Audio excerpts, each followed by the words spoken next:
In this week's episode of the DJ interview, we have my good friend, DJ Richard Ballentine. What's going on, my brother? Hello, mate. How are you doing? I cannot complain. So as you people can hear from his accent, he is from the UK. We will get into that, but thank you so much for being on the show.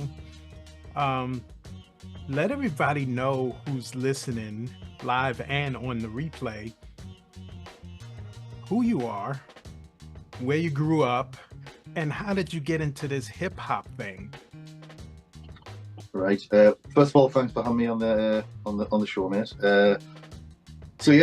I'm from a place called Langley Park, which is a small mining village in County Durham, which is in the northeast of England. So about 330 miles north of London, so miles away from the hip hop scene. I fell in love with hip hop. Well, I got into it in 1983, but I fell in love with it in 1985 full on. And that was through a friend at school bringing in an electro tape. So over here, there's a record label called Street Sounds.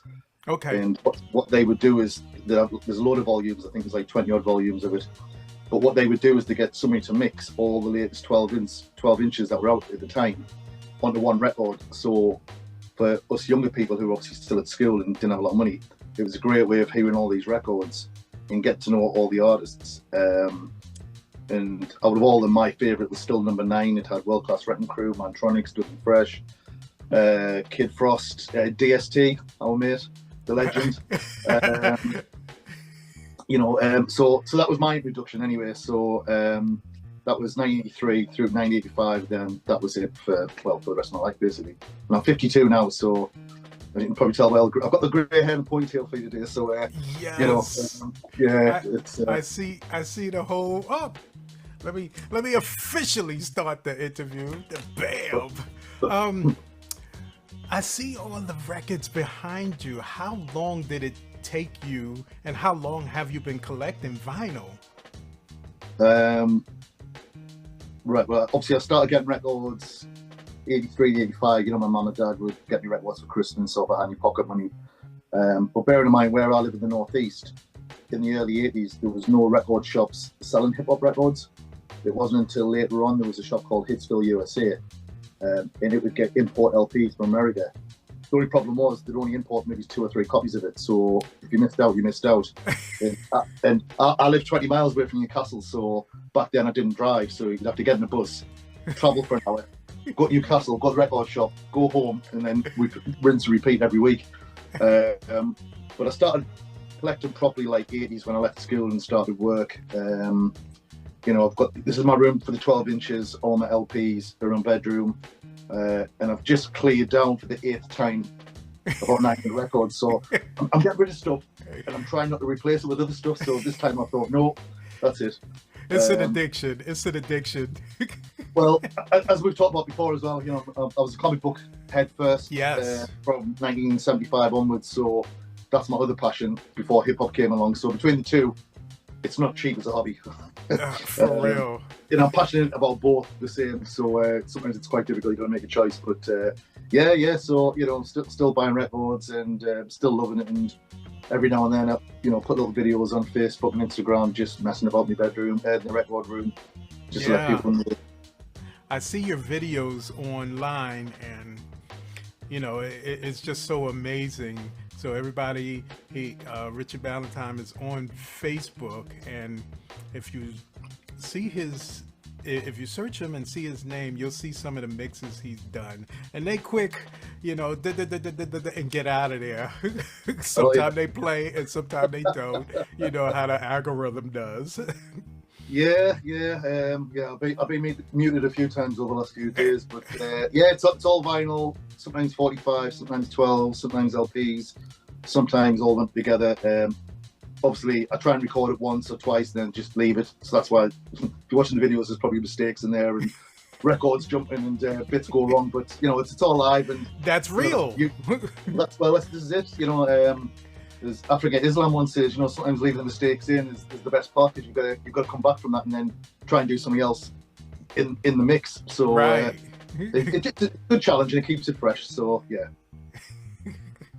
So back in the day, now you live 300 plus miles away from London. Did Yeah. you get to travel there and see acts? I know groups didn't come, or did they come into your neck of the woods? They did, yeah. I mean, Newcastle was sort of like the mecca around here because, like, Durham Okay. City is a small historic town, you know, with a cathedral and a church and castle and everything. But Newcastle is where it's at. I mean, it's one of the coolest places ever.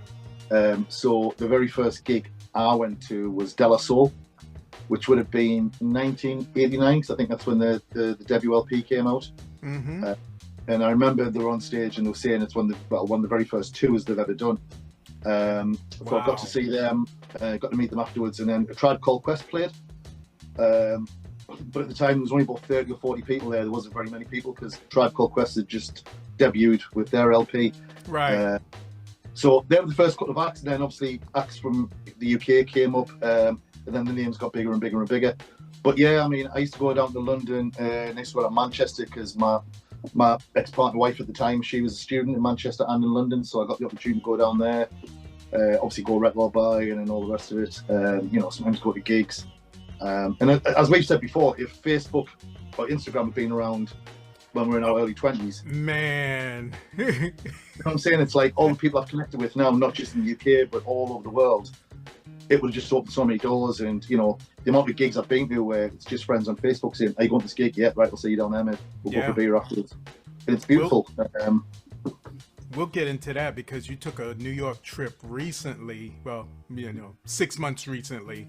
And we'll get into that. So being from where you are in the UK, did they have any acts that were local, that were hip hop? Yeah. I mean, there's some local acts. You know, I mean, a couple are still going to do. There's a guy called Smooth. He's a really good DJ, produces some really good records. There's, you know, a few other acts that have come and gone, but there wasn't a massive scene. There was like small pockets of people doing their own thing. Some really good DJs. I mean, a few MCs come out, lots of graph artists. But again, like from where I'm from, like nothing. I mean, literally, it's just like it's countryside basically. So you know, I would have to go and travel and go to these gigs and meet up with people. You know, I made a couple of good friends over in Newcastle who have been in hip hop as long as what I have. So yeah, I mean, it wasn't easy, and I mean, we had no radio stations playing hip hop either. I think we've talked about this before. Yeah. I mean, down south, they had pirate radio stations. So you had like Tim Westwood, Mike Allen, all these big names. But up here, we didn't have that, and the only way I got to hear some hip hop on the radio, there was a guy called John Peel, really famous Radio 1 DJ, because Radio 1's the big radio station over here. Okay. He was an alternative DJ, so he'd play things like the Undertones, the Smiths, acid house music. Then all of a sudden he'd drop in an Eric B. and Rakim song, or, you know, just some underground classic hip hop record. And that's the way a lot of people discovered some of these really cool records, was through John Peel. And he wasn't even a hip hop guy. He just loved everything. He just liked, oh man. Yeah, and it's beautiful. I mean, literally the Eric B. and Rakim paid in full. I think in one show he almost played the whole LP. He loved it that much. You know, so that was cool. So, but again, you know, as we've talked about before, when you're not saturated with it and you don't have it all around, yes, it makes you hunt it down a little bit harder. You know, it's like the thrill of the chase. Basically, it's again with like records, same with comic books, because it's not in abundance around here. You've got to go look for them. And I still have that buzz. You know, even when I was in New York, we went record shopping. It was just amazing to find records that you've never seen ever. Obviously, quite cheap price as well. So really, it made me more passionate about the music, not being exposed to it 24/7, and not being able to just pop down to a local club and hear hip hop music. So, if anything, I'm not saying I was an introvert, but you become more tuned to what you like as a person, right? And then it makes you go out and think, right, okay, I really want to go and find these records. I really go and find the scene. You know, I wasn't blessed with just being able to walk out the door and find something. Right. So, out there, when was the first hip hop party you remember that was local? One of the DJs, you know, it could have been you, it could have been your friends, that played a straight hip hop party. Probably one me and my friends have done, because again, when I was at school, I wasn't 18, so I wouldn't have been able to go to Newcastle to go. There's a place called Tiffany's, and because I'm not local around there, it was literally having to get a bus everywhere. So I tend to stay local. So me and a couple of friends organised some hip hop events, stroke house parties. My friend went on to become a really good techno DJ. And then we've had literal house parties where I've DJed and just played hip hop all night. And because people are drunk, they don't really care what you're playing, so it's great. So probably all the ones that I would normally put on and try to do some DJ nights. But again, where I'm from, there's not really a big scene, so you couldn't really play a full hip hop night. You'd have to obviously throw in, again, we've talked about this, to make people dance, that's the whole point. Right. So you put in the breaks, you put in the soul, you put in the funk. That's what's more important really than somebody just stand there scratching. Man. So now, speaking of scratching, I know y'all just didn't think of it because we didn't think of it until we seen it. When was your first exposure to either a video where you seen somebody scratching, or one of the movies, Wild Style, Breaking, whatever? Yeah, I mean, there's two that sticks in my mind. First of all, Breaking, because one of the biggest inspirations to me was Chris the Glove Taylor. Yes. There's the scenes with the Radiotron where Ice-T's MC. I interviewed him. He's the coolest guy ever. I mean, he's just lovely. Very humble. So when I saw him DJing and he was playing Art of Noise beatbox, which is a great record, first time I heard that. So those scenes stick in my mind. But obviously Wild Style. And again, I know everybody talks about the Grandmaster Flash bit in the kitchen, but as I wax lyrical to you, D.ST stroke D.X.T, his scene at the end where he's scratching Good Times. I mean, I literally just rewatched it the other night and it still blows my mind because it's just so cool, so funky, so technical. He's got that old turntable, the old mixer, and that just stuck in my mind. And when he's obviously going back to back with Good Times, it's just, that's the most pivotal one. And obviously, you see D.ST when he did Rocket, but and again, because over here there was no, I mean, we didn't get satellite TV till the late 80s, so there's no UMTV raps until about, I would say maybe 86, 87. Yeah. But again, we didn't see the videos apart from Wild Style Break and, right. So, I know people can go online now and look at tutorials or, when I first heard Gangstar, No More Mr. Nice Guy, the WLP, where DJ Preemo's in deep concentration. Mm-hmm. There was no video to show you what he was doing. You just had to think in your head, how did he do it? And then you try and emulate it. It's still one of the greatest DJ tracks ever. But again, that's the beauty of it because you had that limitation. Yeah. So you had to think, right, well, how's this done? And again, I taught myself how to scratch and DJ and do all the stuff. And then later on, when all the videos and tutorials came out, which is brilliant, you can go back and watch those again and pick up some new tips and techniques. But yeah, so probably Wild Style for me, that end bit with D.ST, he's a legend. Again. Yeah, exactly. Yeah. D, if you're watching, you're a legend over the UK. Yeah, absolutely. I just find this so amazing because you stated this a few minutes ago. We were so used to having, I'm from the Bronx and Edenmore Projects, shout out Edenmore Projects. And this is all we was around. And then you guys over in another country, you're only getting little snippets and want more and more and more. And we had everything there. I don't know if we were just spoiled with it or it was just so normal to us, but you guys just wanted more and more and more. And then finally, after technology starts to come in and I don't even know how much a record cost back in the day over there. How much did it? I don't know if they have any shipping fees or. Yeah, I mean, for us to buy one locally, so if I went to Hitsville and say I don't know, I got Tila Rock, Miracle King, it was about £12, so that's about $10, and 12-inch cost that about was back £7. then. That was back then. I mean, now you're talking, I think the average LP now is £20 plus. 45s, they're crazy prices. But for us to get records imported, it wasn't that bad back then, to be honest. And even over the last few years, I bought loads of records from the States, and you sometimes get hit with an import tax. Right.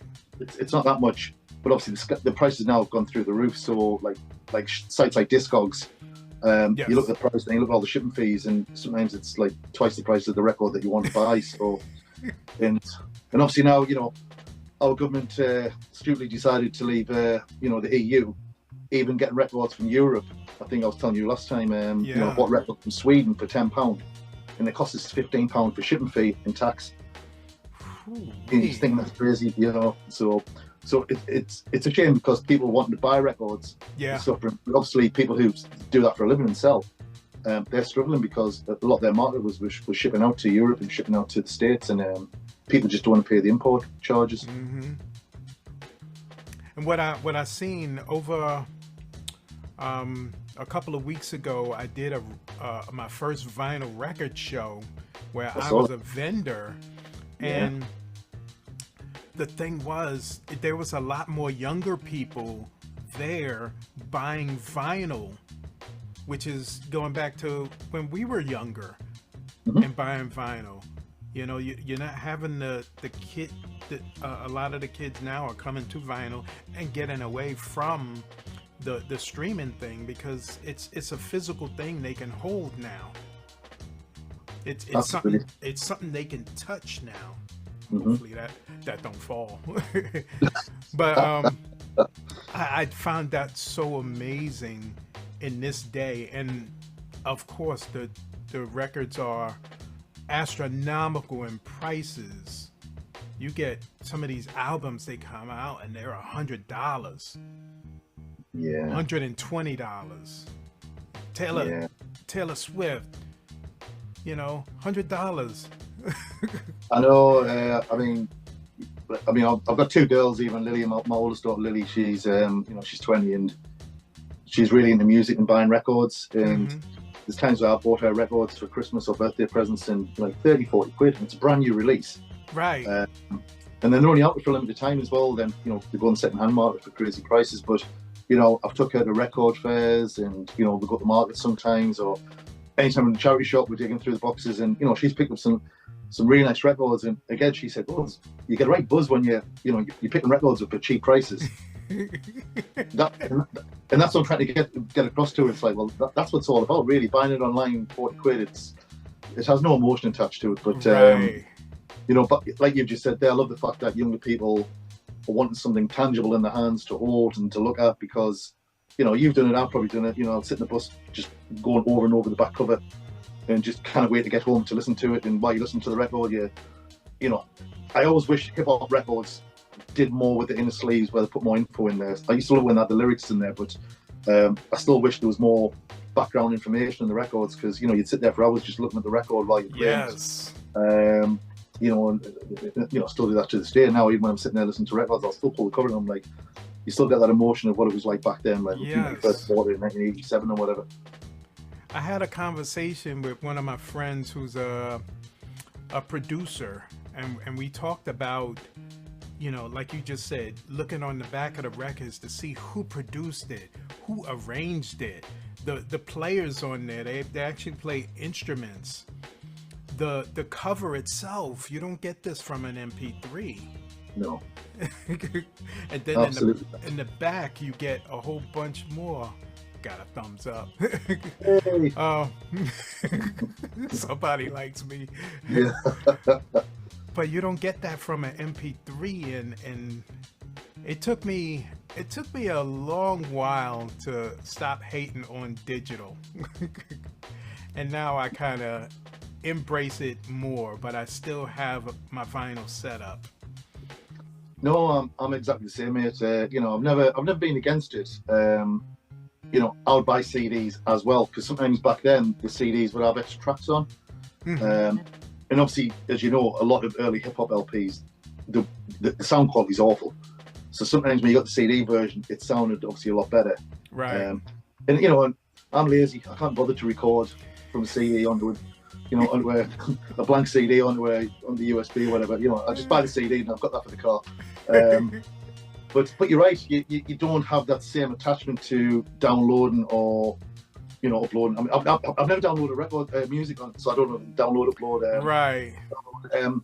you know, you don't have that same attachment, and there's no emotion behind it, there's no feeling. And, you know, if people want to do it, you know, I understand, I've got nothing against it. Same as digital, you know, mixes and DJs and using the laptop. Brilliant, you know, I embrace it, but I know what I like, and you know, I still like using the old stuff, the analog stuff. But yeah, I'm the same, mate. I accept it for all forms.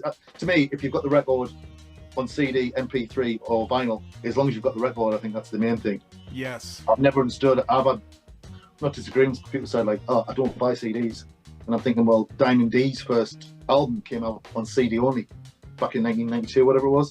So if you didn't have the CD, you wouldn't have got the record, and it's amazing. Right. It's got tracks on, and I've still got my original copy.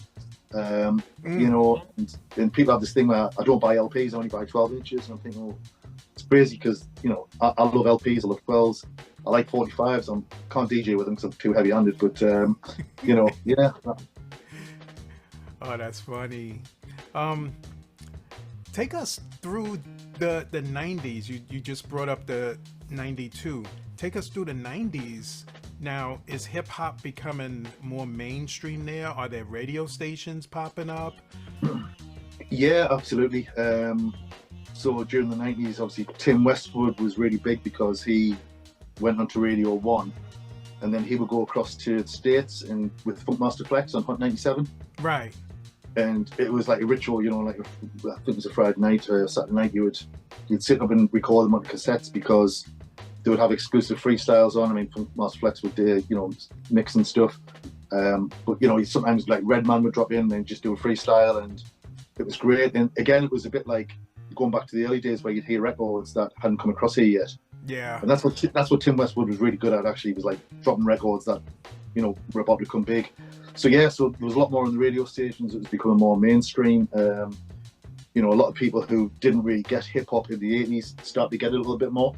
And I think for me as a fan, there was some really, I mean, the 80s has always been my favourite decade, but, you know, early 90s to about 96, 97, there's some amazing records and, you know, some classic stuff out there. I didn't feel the same in the 2000s, I must admit. I sort of like, I didn't really feel a lot of what was going on, but the 90s was a very pivotal moment, I think, for hip hop anyway.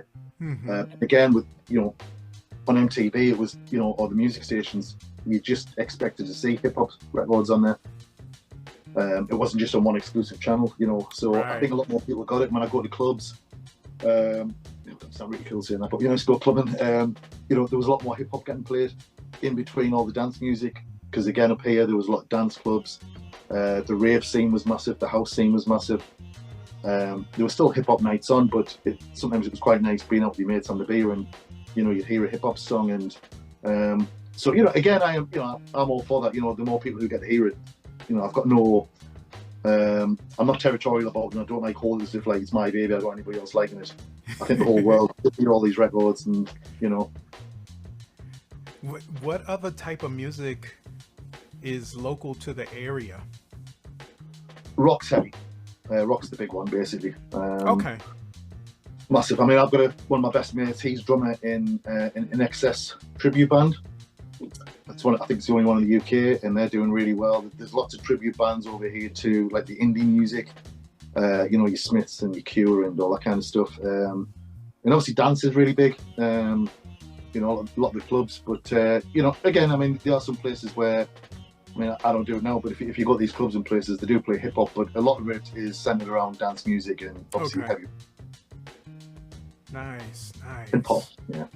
Did you ever, because as we're getting to the late 90s, you know, the CDJs are coming out, you know, Serato is getting ready to get into its infancy. Did you take to that platform, the CDJs or anything, or just kind of stuck with the turntables? No, I'm still it's not I'm eluded and like, you know, don't want to embrace technology because, you know, my last job was all to do with technology, but yeah, I still, you know, I still buy records, I still buy books. I've never downloaded one of those e-books. You know, I still buy CDs. I still like having something to hold. Physical. I mean, it's a nightmare when you move in house, obviously, because you have more stuff to move about. But I like the more physical, tangible stuff. So I get it. Like, again, some people who I know who got into it have done really well with it, and I think it's brilliant. I think the technology is amazing, and I sort of wish I did. because again, when you're doing gigs and you're going up and down stairs with like boxes of records, it kills your back. Just carrying turntables up and down stairs kills your back. And then you do the set, and then you got to carry it all back down again. You know, by that point, everyone's magically disappeared. You know, so you're like, all right, okay. Even there, that it happens, because it happens over here all the time.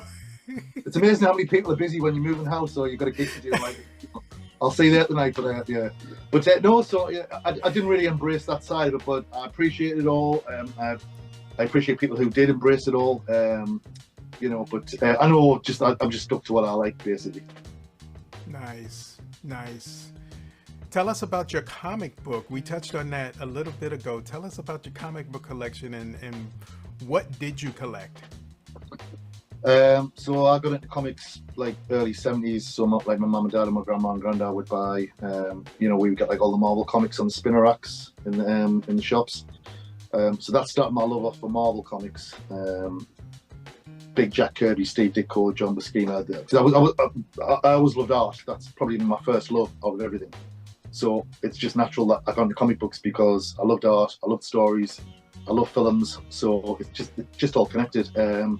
So I got heavily into Marvel comics, and then there was a comic over here started in 1977 called 2000 AD. It had Judge Dredd and all these characters, and that was more sci-fi based, fantasy based, horror based, but a lot of it was like all science fiction really. So all the things I love.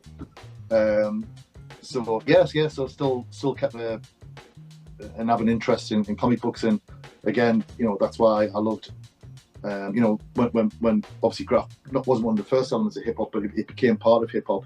You know, I love the graph scene. You know, I totally respect all the writers out there, but I still love art to this day. You know, any kind of art, and you know, art films, reading books. It's just right.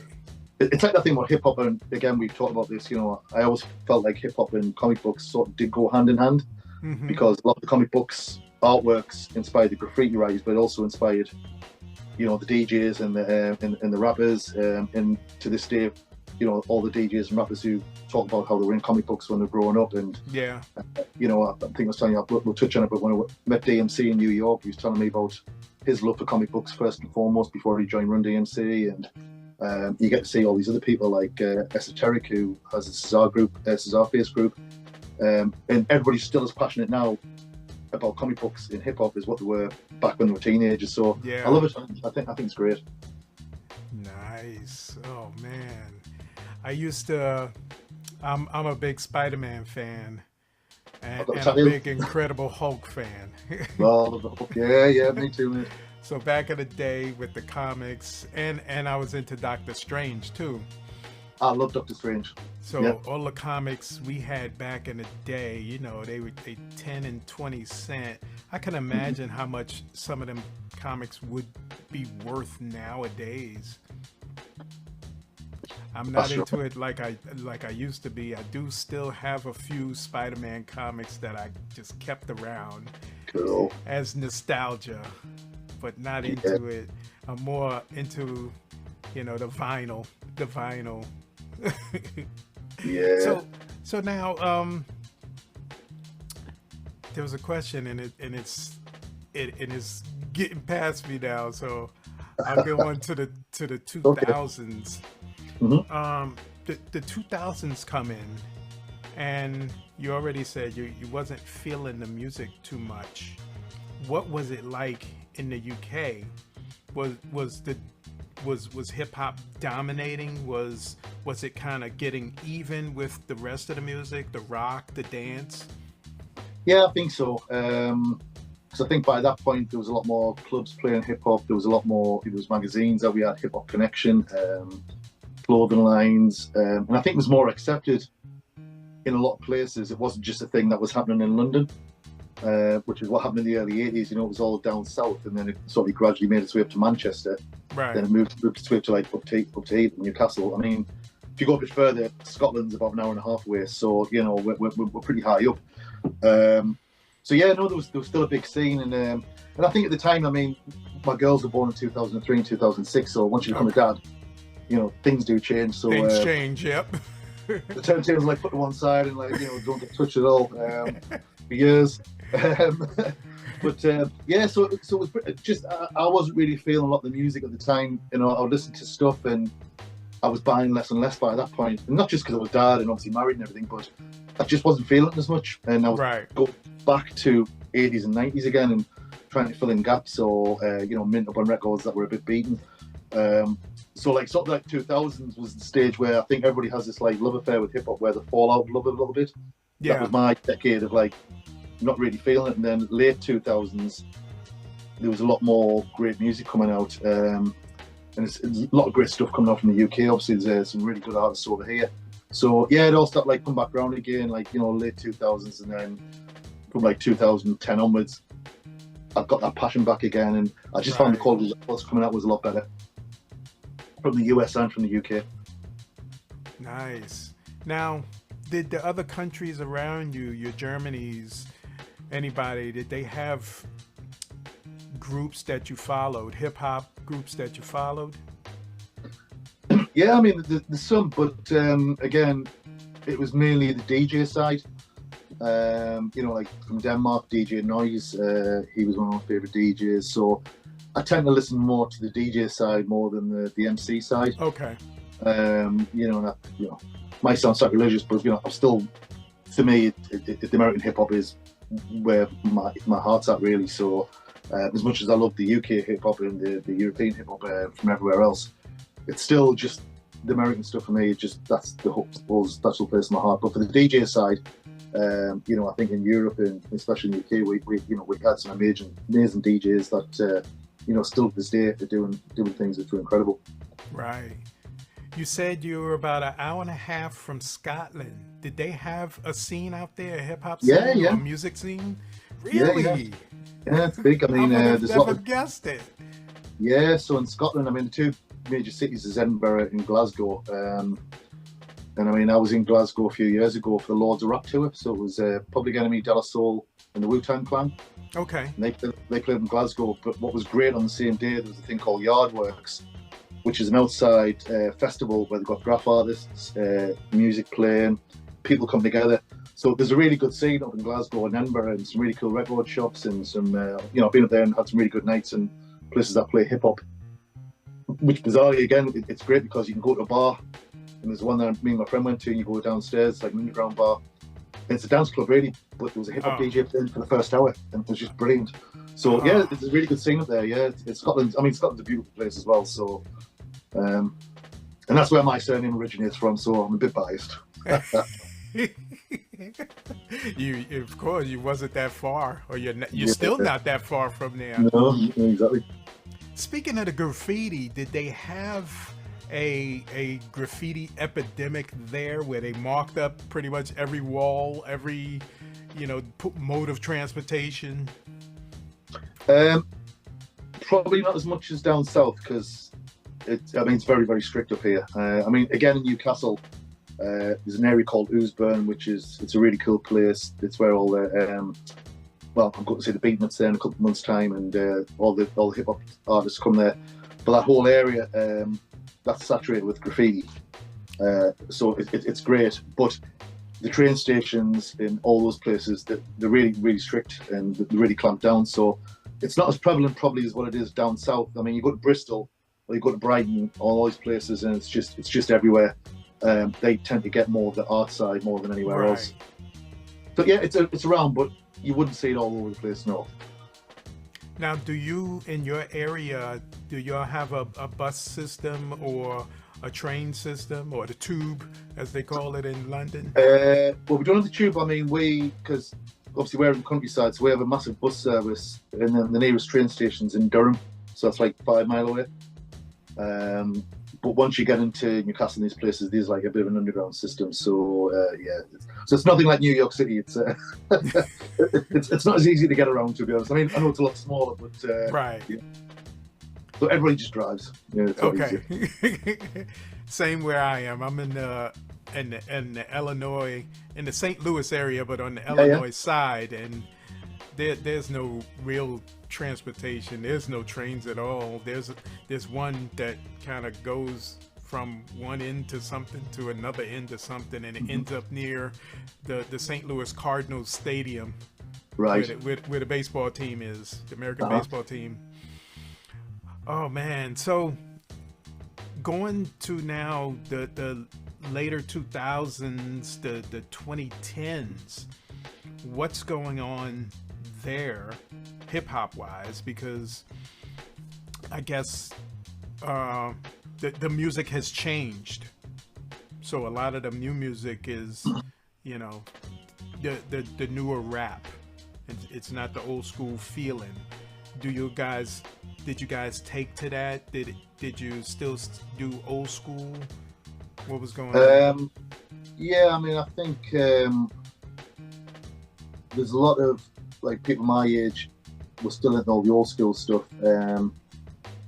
It's really difficult because you want to come across to sound like a grumpy old man, but like a lot of the newer music that came out. I mean, over here we had trap, which was like a big thing, and you know, you had a lot of people doing all that really like fast stuff. And I mean, obviously, dance was bigger, like your techno and your jungle and all that kind of stuff. But like all the trap music started coming out, and I mean, I don't particularly like it. And again, I'm not, you know, I've tried to listen to it. I'm like, it's just not for me. So some people went down that route, but a lot of people still stayed with the old school sensibilities. And there were still events going on in gigs. I mean, you know, I'll go down to Bristol every couple of years. There's a record label over here called Beeline Recordings, and specifically the guy who runs that, put an event on every year. We'd have MCs and DJs and the graph artists in the background. That was like a 2-day event, vinyl record sales. So there's things like that going on, and there's plenty of people organising hip-hop nights. Right. And again, it gets back to that thing where, because trap music was so big, I think a lot of people who were really into like hip-hop felt more passionate about doing it that way instead. Mm-hmm. And I know like a lot of artists that were in the States, you know, were trying to keep hip-hop as it was. And it's not about moving forward, it's just, you know, you like what you like, and, you know, the lyricism of like some of the MCs that's out now, you know, have that old school style, right, still being relevant. I think that's really important. So a lot of the records that are getting made, you know, people finding different types of breaks. I mean, the DJ levels are like through the roof now.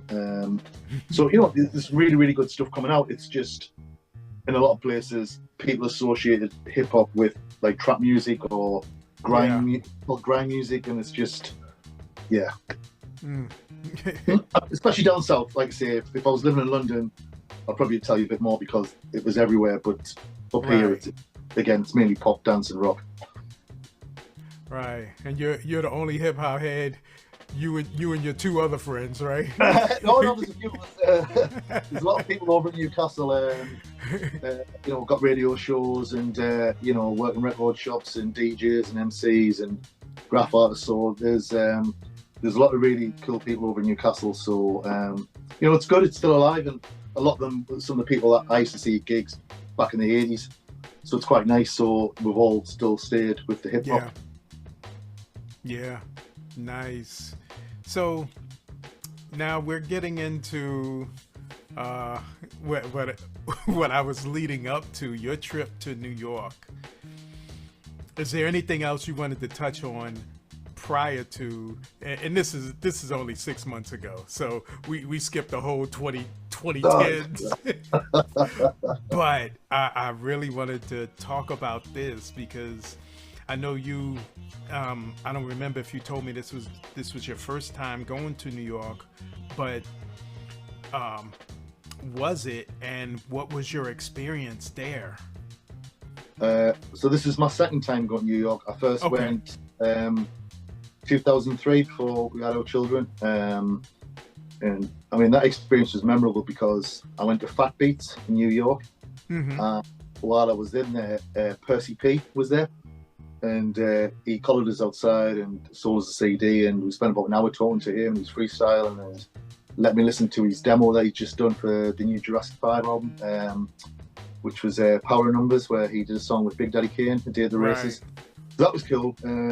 So I always remember that. And obviously a lot of the shops that were around at the time aren't there anymore now, like Fat Beats, that's gone. So I went over at the end of July, because with the 50th celebrations going up for hip hop. And it's quite nice because at the time my friend DJ Scamrock from down south, he was over there at the same time because he's part of the TBB crew, the Bronx Boys crew. And there was a couple of events going on there, so it all worked out quite nice. But yeah, it was amazing. I mean, went to Crotona Park in the South Bronx for the big, because they have like a daily event on. Yeah. And the night we got there, DJ Too Tough was there, DJ Eclipse, but DJing was Cash Money. They had Red Alert, Jazzy Jay, and it was great because at the end we got talking to them all. So I managed to meet a few legends, all within 5 minutes of each other. Yes. Got photographs taken. But we didn't stay there that long because the heavens opened and there was thunder and lightning. So literally everyone just had to scatter. And then a couple of days later, sorry? No, go ahead. Oh, sorry.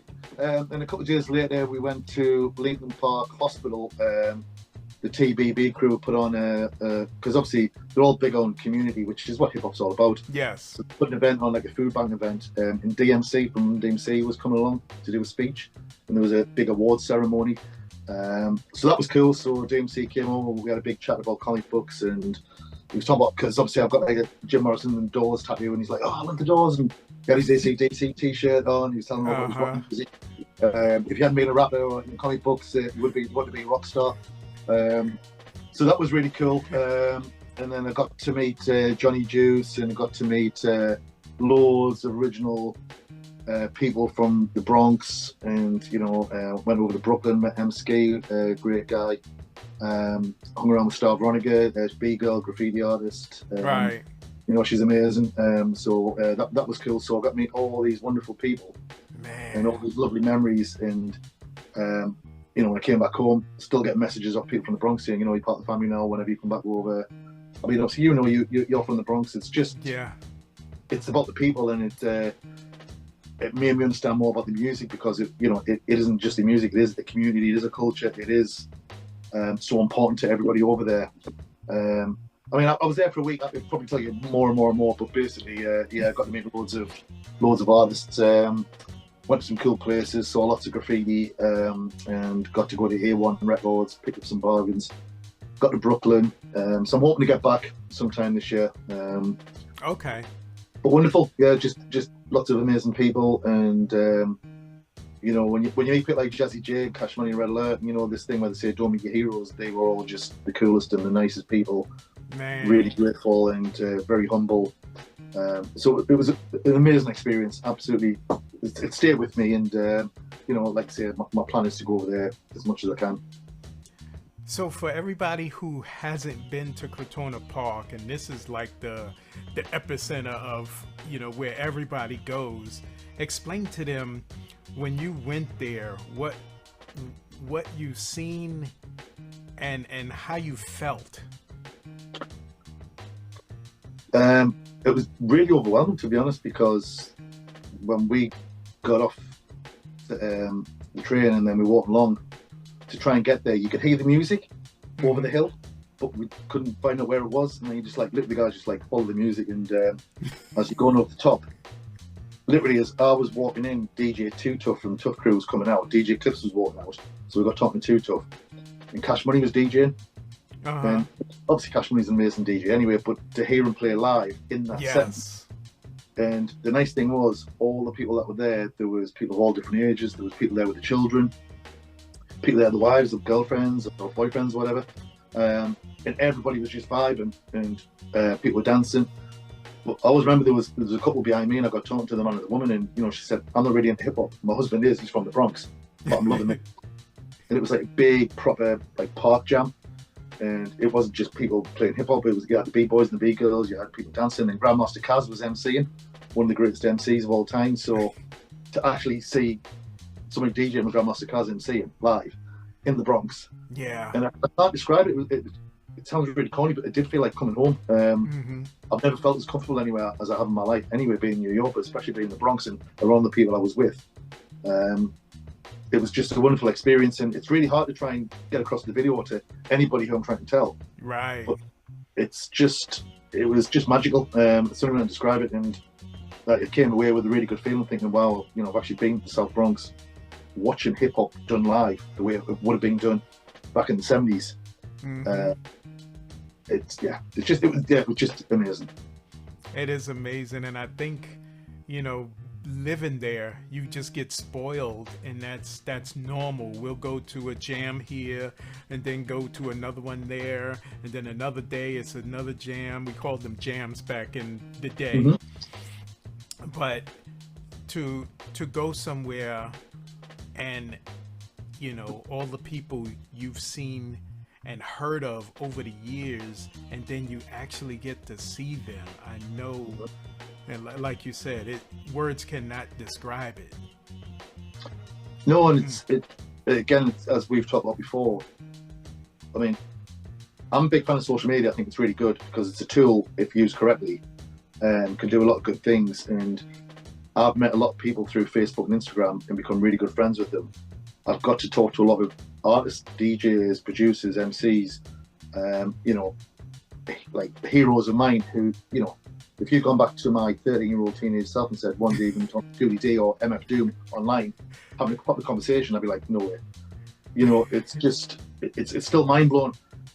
But the beautiful thing about it is, you know, I've got a couple of friends who are like big Beatles fans. You know, I love the Beatles, but they're never going to get to meet their heroes because obviously there's two of them still alive. Right. And the chance of them being able to talk Paul McCartney or visit Paul McCartney, I can actually go back to the birthplace of this music and this culture and meet some of the people who are still alive today and talk to them. You know, we've talked about this numerous times. It's, you know, giving them flowers now, but, you know, you can get to talk to some of the originators of this art form, get to talk to some of the people who, you know, were the very first graffiti artists or the very first DJs, very first MCs. You know, we were there first. Mm-hmm. Be embraced. Yeah, exactly. And that's quite special, and I think that's one of the nice things about, especially Facebook, where you know, we can all share our love and passion for it, do things like this. You know, get to meet people like yourself, and there's like-minded souls and spirits out there who, you know, would have loved to connect with 20, 30 years ago, and we've all got the same passion, the same enthusiasm, and you know, it's great talking to creative, artistic people, because you know there's a lot of bad stuff going on in the world, so it's just nice sometimes just to focus in on what's important and feeding the soul. But being able to talk to some of the actual artists, like we talked about Chris the Glove Taylor. Yeah. You know, I mean, you know, he's best mates with Dr. Dre and all those guys over there, but he's one of the nicest, coolest guys. Big inspiration on me. And, you know, I think he still finds it hard when people say, like, wow, you're amazing. The song Reckless is one of the greatest hip-hop songs of all time. Yes, I still love that song. Oh, man, I love it. It's one of those songs I just listen to every day, but the fact that we're still talking about this in 2024. Yeah. And the beautiful thing is you can actually get to talk to the person who made the record, and most of them are really nice. I mean, you know, again, when people say don't meet your heroes, up to now most people I've met have been great and very cordial and very nice and very gracious. It's been a couple who haven't, but you know, generally 99% of the time, again, because it's all hip hop. And one of the things I got told when I was over in Brooklyn talking to Ski, you know, they appreciate how much people in the UK support and love all the artists in America, because, you know, unless, I mean, obviously America's a lot bigger and there's a lot more artists, but, you know, we really have a real passion, a real love for what all you guys and girls do over there, and whether it's to do with graffiti or DJing or MC and or the B-girl and B-boy, you know, we embrace it, we love it, and we have a passion for it, and because we're not saturated with it, I think that's the difference. So, you know, it gives a real passion. And, you know, there's a lot of knowledgeable people over here about it all. And I just think that comes through, like, enthusiasm and passion. And, you know, I'm trying not to talk too fast, because once I start getting excited, I'll stop even faster. But I get passionate and enthusiastic still. You know, I'm 53 this year, and, like, I'm still in love with it as much as what I was when I was 13, 14. So I think that says it all, basically. But definitely going to the Bronx give me a bigger appreciation and a bigger love for the whole umbrella of it all, about community, about, you know, helping other people out and about bringing people together. And it was about peace, love, unity, and having fun, because everybody there that night, that's what it was all about. Mm-hmm. Man, that's dope. So how we met, how me and Richard met, is I used to see him online. I don't know if he's ever seen a DJ interview or anything, but one day I reached out to him. This interview is sometime in the making. And I reached out to him, and it was like a yes. And then kind of things happened on both of our ends. to where, you know, when we did set something up, it didn't happen on either one of our parts, whether, you know, you couldn't do it because of this or I couldn't do it because of that. Yeah. And then recently, because this was supposed to happen quicker than it's gonna air, and then, you know, some other things happened, and then it was like, okay, let's set this date right now. And then it was like, okay, and now we're on. So definitely, and I kind of stalked you a little, kind of checked you out before I reached out to you thanks. to do an interview. I'm gonna start to blush. Not that I'm like a stalker or anything. I'm not coming to the UK looking through the window. Oh yeah.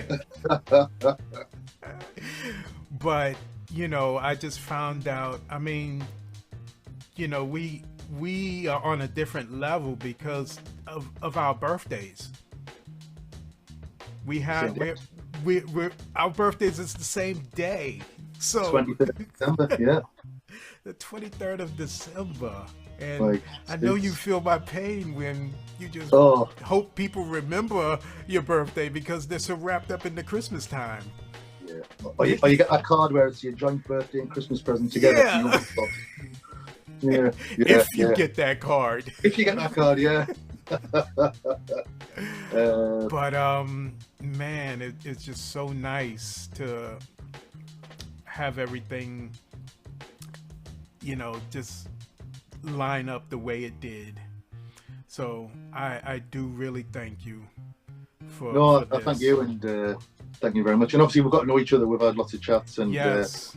I'm a great believer in, you know, God, the universe brings people together, and, you know, it gives out what you put out, and you know, it's all about positive energy, vibes, and frequency, and you know, you're full of that, and I think I am as well. So it does. But again, it's like hip hop. I think that's what I love about it so much.